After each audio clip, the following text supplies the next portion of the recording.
महर्षि वाल्मीकि द्वारा रचित रामायण महाकाव्य भगवान श्री राम के जीवन चरित्र की कथा का वर्णन करती है, जिसमें श्रीराम ने एक मर्यादा पुरुषोत्तम की भूमिका निभाई। इसमें दिखाया गया है कि कैसे भगवान श्रीराम ने एक मनुष्य के रूप में अपनी मर्यादा में रहते हुए अपने सभी कर्तव्यों पूरा किया तथा हमेशा धर्म को सर्वोपरि मानकर आचरण किया। श्रीराम ने सर्व समर्थ होते हुए भी बिना अपने मर्यादा भंग किए पृथ्वी पर से असुरों तथा दुष्टों का विनाश किया और धरती को पापियों से मुक्त किया। मातृ पितृ भक्त श्रवण कुमार की कथा। आखिर श्रवण कुमार कौन थे? श्रवण कुमार का नाम उनकी मातृपितृ भक्ति के कारण जाना जाता है। वह अपने अंधे माता पिता के इकलौती संतान थे। एक बार जब वह अपने माता पिता के लिए जलाशय से जल लेने के लिए गए तब राजा दशरथ के एक बाण के कारण उनकी मृत्यु हो गई थी। जब भी बात माता पिता की सेवा करने की आती है तो श्रवण कुमार का नाम सबसे पहले आता है। यह बात त्रेतायुग की है, जब भगवान राम के जन्म से थोड़े समय पहले श्रवण कुमार नाम का एक लड़का था। श्रवण कुमार के माता पिता अंधे थे, इसलिए उन्होंने बड़ी ही मुश्किलों और कठिनाइयों से लड़ते हुए श्रवण कुमार को पाला था। इसलिए जब श्रवण कुमार लायक हो गए तब वह अपने माता पिता की सेवा करने लगे। एक बार श्रवण कुमार के माता पिता ने इच्छा जताई कि वे तीर्थ धाम की यात्रा करना चाहते हैं। तब श्रवण बांस की दो बड़ी बड़ी टोकरियां लेकर आए और उन्हें बीच में एक मजबूत लकड़ी से बांध दिया। इस तरह वह एक तराजू की तरह बन गया, जिसमें उन्होंने एक टोकरी में अपनी माता को बिठाया था तो दूसरी टोकरी में अपने पिता को बिठाया और लकड़ी के बीच में अपना कंधा लगाकर उठा लिया और अपने माता पिता को तीर्थ धाम की यात्रा पर लेकर चले गए। जब लोगों ने यह देखा कि एक पुत्र अपने अंधे माता पिता की किस तरह सेवा कर रहा है तो उनका नाम मातृ पितृ भक्त श्रवण के रूप में प्रख्यात हुआ। श्रवण हर रोज काम करने के लिए घर से निकल जाते थे। इसके बाद वह जंगल से लकड़ियां काटने के लिए जाते और अपना चूल्हा जलाने के लिए लकड़ियां जंगल से बटोर कर लाते। उसके बाद चूल्हा जलाने के बाद वह अपने माता पिता के लिए खाना बनाते। श्रवण इतनी मेहनत करते देख उनके माता पिता हमेशा यह सोचते थे कि वह कब इस उलझन से मुक्त हो पाएंगे।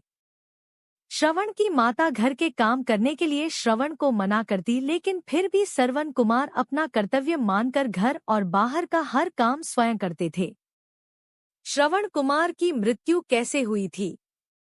एक रोज श्रवण कुमार खाना बना रहे थे, तब उनके माता पिता ने उनसे कहा कि उन्हें प्यास लगी है। अपने माता पिता की प्यास बुझाने के लिए श्रवण कुमार नजदीकी जलाशय से जल लेने के लिए चल पड़ते हैं। जब श्रवण जलाशय से जल भर रहे थे तब उनके बर्तन से ऐसी आवाज निकल रही थी जैसे कोई जानवर पानी पी रहा हो। ठीक उसी समय अयोध्या नगरी के राजा दशरथ शिकार के लिए जंगल में आए हुए थे। राजा दशरथ के पास शब्दभेदी बाण चलाने की कला थी, जिसमें वह केवल ध्वनि सुनकर अपने बाण को निशाने पर मार सकते थे। श्रवण कुमार पानी भर रहे थे। उनके बर्तन से निकलने वाली ध्वनि जब दशरथ ने सुनी तो उन्होंने सोचा कि वह कोई पशु है जो कि जल पी रहा है।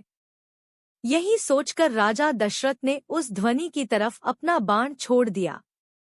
जब वह बाण श्रवण कुमार के शरीर पर लगा तो उन्होंने जोर से चिल्लाया।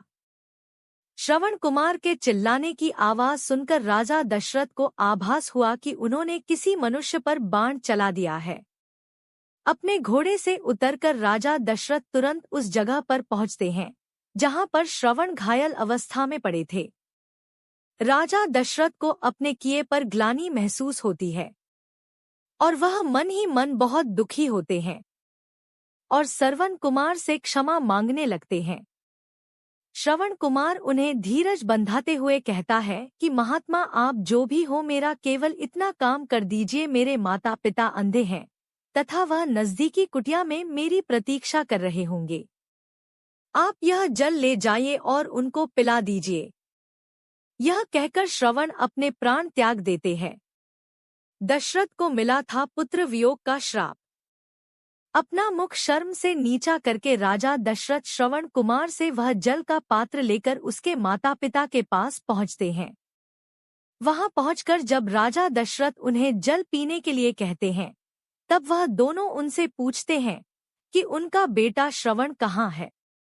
तब मन में दुखी होते हुए गिलानी से भरपूर राजा दशरथ उन्हें सारा वृतांत बताते हैं कि वह उनके अपराधी हैं तथा उनके फूल के कारण उनके पुत्र श्रवण कुमार की मृत्यु हो चुकी है। अपने इकलौते पुत्र की मृत्यु की खबर सुनकर दोनों माता पिता बुरी तरह से रोने लगे। रोते रोते श्रवण कुमार की माता ने अपने प्राण त्याग दिए। तब श्रवण के पिता ने राजा दशरथ से कहा, हे राजन, तुम्हारे एक भूल के कारण मेरे पूरे परिवार का विनाश हो गया। पहले मेरा पुत्र मारा गया और अब मेरी पत्नी ने भी प्राण त्याग दिए, तो अब मैं भी अपने प्राण त्यागने जा रहा हूँ। इसलिए मैं तुझे श्राप देता हूँ कि जिस तरह आज मैंने अपने पुत्र के वियोग में अपने प्राण त्यागे हैं, उसी तरह तू भी भविष्य में एक दिन अपने पुत्र के वियोग में प्राण त्याग देगा। राजा दशरथ को यह श्राप देते हुए श्रवण के पिता भी अपने प्राण त्याग देते हैं। उसके बाद में दुख और ग्लानि से भरे हुए राजा दशरथ उन तीनों का अंतिम संस्कार करते हैं।